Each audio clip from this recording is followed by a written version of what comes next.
जय हिंद। इस वीडियो में बात करेंगे बिहार शिक्षक भर्ती को लेकर। देखिए, बीपीएससी टीआरई 3.0 का एग्ज़ाम कैंसिल होने के बाद अभी तक री एग्ज़ाम का लेकर किसी भी तरह का कोई भी नोटिस नहीं आया है बीपीएससी की तरफ से या फिर बिहार सरकार की तरफ से। अब यहाँ पे आप देखिए, आज का खबर है ये, शिक्षक भर्ती पेपर लीक मामले में 86 अभियुक्तों को मिली जमानत। यानी कि अब जो 266 लोग जो गए थे जेल, ठीक है, जो आपको पता ही होगा क्या क्राइम करके, क्या अपराध करके ये लोग जेल गया हुआ है। तो जेल जाने के बाद 266 लोगों में से 86 लोगों को जमानत मिल चुका है। अब ये लोग आराम से बाहर में आके नॉर्मल लाइफ जिएंगे और फिर उसी तरह से अपना जो है घोटाले का और जो है चीटिंग करने का, फिर इधर उधर करने का जो अपना व्यवस्था लगाना शुरू कर देंगे। मेरा कहने का मतलब ये है कि देखिए, जमानत मिलना चाहिए, ठीक है, बेल मिलना चाहिए, ये सब कानूनी प्रक्रिया है, लेकिन इतना जल्दी तो नहीं मिलना चाहिए ना। जो 266 लोग जेल गया है, एटलीस्ट इसको कम से कम 2 साल तो जेल में रहना चाहिए, 2 साल तो जेल में रखना चाहिए, उसके बाद ही ना जमानत या बेल से बाहर करना चाहिए। देखिए, अब क्या ही फ़ायदा, मान लीजिए कि ये लोग जेल गया, इतना बड़ा अपराध करने के बाद, इतना बड़ा क्राइम करने के बाद, उसके बाद जेल जाने के बाद जमानत से 4 या 5-6 दिनों में ही बाहर निकल जाता है। बाहर निकलने के बाद फिर वो नॉर्मल लाइफ ही जीने लगता है। बिहार लोक सेवा आयोग द्वारा आयोजित शिक्षक भर्ती परीक्षा 3 के प्रश्न पत्र लीक मामले में जेल में बंद 86 आरोपियों को पटना सिविल कोर्ट की एक विशेष अदालत ने शुक्रवार को जमानत पर रिहा करने का आदेश दे दिया है। यानी कि अब ये लोग बाहर आ जाएंगे, ठीक है। आर्थिक अपराध की विशेष दल अदालत की जज सरिका बहालिया ने इस मामले में 85 महिला अभ्यर्थियों तथा एक दिव्यांग पुरुष अभ्यर्थियों की ओर से दाखिल की गई नियमित जमानत याचिका पर सुनवाई के बाद उन्हें दंड प्रक्रिया की संहिता के धारा 437 का लाभ देते हुए जमानत पर रिहा करने का आदेश दिया है। यानी कि जितना भी महिलाएं थी जो है सभी बाहर आ गया, वो लोग तो सब बाहर आ गया। अब जो बचे हुए जो पुरुष जो छात्र अपराधी है, ये अपराधी छात्र हैं, वो लोग अभी जेल में है, लेकिन वो लोग को भी जल्द से जल्द जमानत मिल ही जाएगा और ये लोग भी बाहर आ जाएगा। जो 85 तो महिला थी, तो अब यहाँ भी देखिए इसके साथ जो है ना सिंपैथी दिया जा रहा है कि फीमेल है। अरे फीमेल क्या है, ये लोग जो क्राइम किया हुआ है, फीमेल होने के बाद भी, महिला होने के बाद भी जो है, देखिए ये लोग जो है 10-10 लाख रुपए देके, 12-12 लाख रुपए देके पेपर लीक कराता है और एग्ज़ाम देके सेटिंग करा के जॉब लेता है। तो ये लोग भी तो अपराधी है ना। ये लोग के साथ कैसा सिंपैथी, कैसा हमदर्दी। इस धारा के तहत महिलाओं, दिव्यांगों, बूढ़े, लाचार एवं बच्चों को जमानत पर प्रावधान है। ऐसा नहीं होना चाहिए। देखिए, अपराधी अपराधी होता है, चाहे वो माफ़ कीजिएगा, अपराधी अपराधी होता है, चाहे वो मेल हो या फिर फीमेल हो, ठीक है। अब देखिए, इस संबंध में आर्थिक अपराध इकाई ने 16 मार्च 2024 को प्राथमिक दर्ज कराई थी। मामले में गिरफ्तार किए गए 266 लोगों को जेल भेजा गया था। जेल से भेजे गए लोगों में सेटर, अभ्यर्थी एवं बिचौलिए भी शामिल है, ठीक है। सभी को मिलाकर गिरफ्तारी आरोपियों के पास से उनके पास प्रश्न पत्र एवं कई दस्तावेज जब्त किए गए। देखिए, अभी जब छानबीन जो चल रहा है, छानबीन चलने के बाद पता चल बहुत कुछ सामने में आ रहा है, ठीक है, ऊपर से नीचे तक। अगर जो ईओयू टीम है, अगर ये निष्पक्ष बिना किसी दबाव के अगर जांच करती है, तो देखिएगा आपको नीचे से लेकर जो है ना एक मिनिस्टर लेवल तक का भी इसमें नाम आ सकता है। उसके बाद कई ऐसा भी आरोप लगाया जा रहा है कि TRE 1 और TRE 2 इसमें भी धांधली हुआ था, ठीक है। तो इसका भी जांच होना चाहिए। बिल्कुल, अगर ऐसा कुछ है तो इसको जांच होना चाहिए। मैं ये नहीं बोलता कि पूरा जो भर्ती प्रक्रिया है सभी को मतलब रद्द कर दिया जाए, सभी का जो जॉब से निकाल दिया जाए, ऐसा नहीं होना चाहिए। जो पे आप कार्रवाई कीजिए, छानबीन कीजिए, पूरे अच्छे से जांच कीजिए, चाहे वो किसी भी चीज़ का हो, हर एक चीज़ का जांच की। जांच करने के बाद अगर कोई आरोपी है जो लगता है कि गलत तरीके से परीक्षा दे चुका है और देने के बाद सिलेक्शन लेके आज जॉब में है, तो उसको बाहर कीजिए, है ना। शिक्षक भर्ती जिसे 2 साल से खोज रही थी दानापुर पुलिस, वह पटना में ही था। अब सोचिए, पटना में ही रखी, कैपिटल, राजधानी, जो बिहार का राजधानी है, जहाँ पे सारे प्रशासन व्यवस्था जो है, CM है, सब लोग वहीं पे रहते हैं, वहाँ पे रहकर ही ये लोग जो है ऐसा काम करता है। उसी ने पेपर लीक कराया था।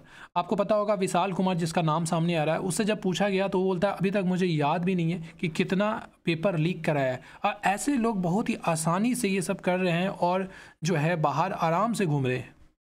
तो इसको आपको जो है संरक्षण कौन देता है? कोई बड़े लोग, बड़े जो लोग होते हैं, ठीक है, विभाग के लोग हो, चाहे वो सरकार के लोग हैं, चाहे वो मिनिस्टर और मंत्री लोग, वो लोग संरक्षण देते हैं, तभी ये लोग इतना जो है कांड करके, इतना अपराध करने के बाद भी आराम से घूमता रहता है, ठीक है। आप देख, दानापुर पुलिस ने 8 मार्च 22 को अशोकपुरी कॉलोनी में छापेमारी की थी। तब 18 लाख रुपए, दर्जनों डॉक्यूमेंट और इलेक्ट्रॉनिक उपकरण के साथ पुलिस ने अश्वनी, सौरभ, रुपेश, शिवशंकर, तनेश को गिरफ्तार किया है। देखिए, ये सब काम जो है ना बहुत हो रहा है। जो स्टेट लेवल का जो वैकेंसी आता है ना, स्टेट लेवल का वैकेंसी, उसमें जो है ना ये सब सबसे ज़्यादा होता है। जो स्टेट लेवल का वैकेंसी आता है उसमें तो सबसे ज़्यादा आपको जो है ना कार्रवाई करना चाहिए। बहुत ही ज़्यादा उसमें सावधानीपूर्वक जो है आपको कानूनी प्रक्रिया के ध्यान में रखते हुए बहुत ही अच्छे से उसको जो है एग्ज़ाम कंडक्ट कराना चाहिए, क्योंकि उसमें सबसे ज़्यादा ये होता है। संजीव सिंह सरकारी कर्मी, पत्नी एवं मुखिया व एक राजनेता के करीबी, ये लोग जो है ना, देखिए ये लोग को संरक्षण जो है ना एक नेता लोग ही देता है, जो मिनिस्टर लोग होता है वही लोग देता है, वही लोग शामिल होता है, आप सभी को पता है। तो इसका अच्छे से जांच भी होना चाहिए। भले आप 1 महीने और 2 महीने का टाइम ले लीजिए TRE 3 एग्ज़ाम कंडक्ट कराने में, लेकिन इसको बहुत अच्छे से जाँच करके, जो BPSC विभाग है इसमें भी कई लोग आरोप लगा रहे हैं कि ये भी पूरा करप्ट है, यहाँ भी बहुत सारे ऐसे लोग हैं जो कि मिले हुए हैं, तो उन लोगों पे पहले कार्रवाई होना चाहिए, पहले जांच होना चाहिए कौन कौन लोग मिला हुआ है, ठीक है। और उसके बाद जो बहुत सालों से इस विभाग में काम कर रहे हैं उसका ट्रांसफ़र होना चाहिए। बहुत ही अच्छे से ऊंचे लेवल का जांच होने के बाद ही जब है कोई BPSC TRE 3.0 या फिर किसी का भी एग्ज़ाम कंडक्ट हो।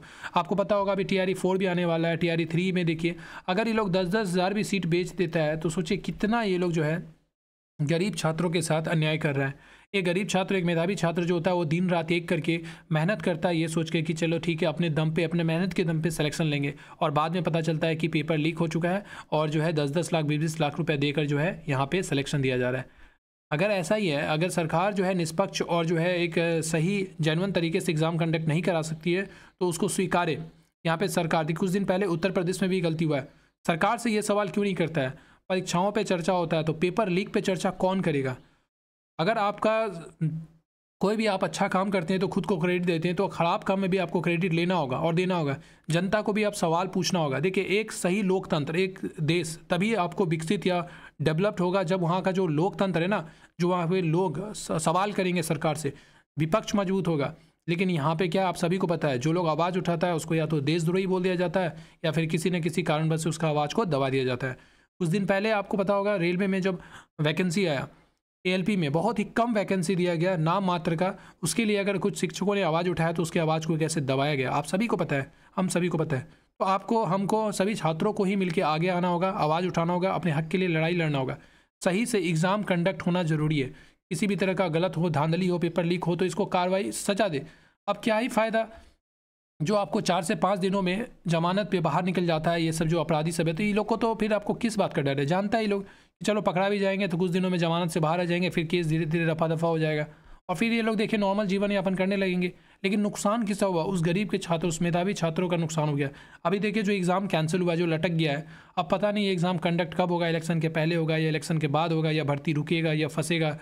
तो इसका जिम्मेदारी, इसका जो नुकसान किसको होगा? एक गरीब छात्र को होगा, एक गरीब परिवार को होगा, एक माता पिता को होगा, जिसको उम्मीद था कि चलो ठीक है अब बच्चे का नौकरी हो जाएगा, सिलेक्शन हो जाएगा तो उसका जो है अपना घर परिवार आगे बढ़ेगा, उसका जो सब कुछ एक ये होता है ना। तो ये सब का जो, ये सब अपराध छोटा मोटा अपराध नहीं है, लोग को जेल होना चाहिए। और जमानत का तो यहाँ पे सुनवाई होना ही नहीं चाहिए था, लगभग 2 साल तो कम से कम इन लोग को जेल में रखना चाहिए था और सराहना चाहिए था। बाकी किसी भी तरह का अपडेट होगा मैं आपके साथ शेयर करूँगा। बिहार सरकार को जल्द से जल्द री एग्ज़ाम का डेट देना चाहिए, BPSC को री एग्ज़ाम पे बात करना चाहिए। सिर्फ पेपर कैंसिल कराना ही मकसद नहीं है, सिर्फ जांचवीन तो होना चाहिए, छानवीन तो होना चाहिए, लेकिन साथ में री एग्ज़ाम पे भी फोकस होना चाहिए, क्योंकि री एग्ज़ाम के लिए बहुत सारे ऐसे छात्र हैं जो बैठे हुए। चलिए मिलते हैं किसी और वीडियो में, किसी और अपडेट के साथ। देखिए, आवाज़ उठाइए, चाहे आप मेरे वीडियो को शेयर कीजिए, चाहे आप खुद अपना स्टेटस लगाइए, खुद वीडियो बना के बोलिए, लेकिन आवाज़ उठाना होगा ताकि सरकार को लगे चलो ठीक है, छात्र लोग भी अब अपना हक के लिए लड़ सकता है, सही गलत समझ सकता है। सिर्फ पढ़ते रहने से, सिर्फ किताबी ज्ञान होने से नहीं होता है, ये सब का भी नॉलेज रखना होगा आपको, बोल्ड बनना होगा, आवाज़ उठाना होगा, तभी जाके जो है इस भ्रष्टाचार सिस्टम से आप लड़ पाएंगे और अपने हक के लिए सही से आवाज़ उठा पाएंगे। Thank you so much for watching this video. God bless you all. बाकी आप क्या सोचते हैं कमेंट करके जरूर बताइएगा।